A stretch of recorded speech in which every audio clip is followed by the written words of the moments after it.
আমি মনে করি যে এখন রাইট টাইম টু রিটার্ন, যে আমি আমার মনে হয় দেশকে অনেক কিছু সার্ভ করার আছে।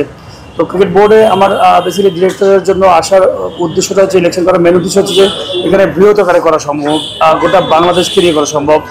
বিগত অনেক বছর যাবত আমি যদি দেখেন যে অনেক কিছু হয়তো ডেভেলপ হয় না। আমার কাছে মনে হয় যে বাংলাদেশ সুন্দর একটা জায়গা, এখানে স্পোর্টসের অনেক, ক্রিকেটের বিশেষ করে অনেক ডেভেলপ করার জায়গা আছে। আমার মনে হয় যে ঠিক মতো প্ল্যানিং করলে, রাইট পিপলগুলোকে নিয়ে আসতে পারলে, আমার মনে হয় যে খুব সুন্দরভাবে ক্রিকেট অনেক উপরে যেতে পারে।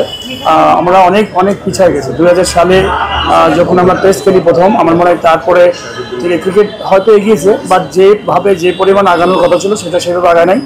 আমি আশা করব যারাই ইলেকশন করবেন, আমিও ইলেকশনের একজন পার্ট, আমি বোর্ডে 6 তারিখ ইলেকশনের জন্য দাঁড়াচ্ছি।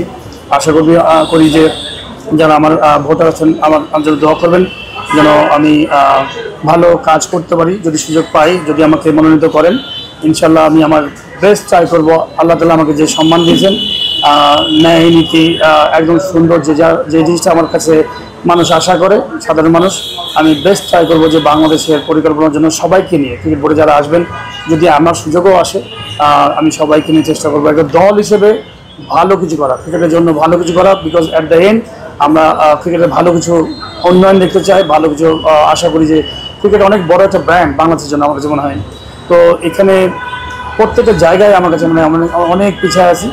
তো আশা করবো ইনশাল্লাহ যারা ভোট দিবেন বা যারা ভোটার আছেন, তাদের দোয়া প্রার্থী, ভোট দিয়ে যদি জয়যুক্ত করেন, ইনশাল্লাহ আমি প্রুভ করতে চাই যে আমি কেমন কাজ জানি বা কেমন কাজ করতে পারি।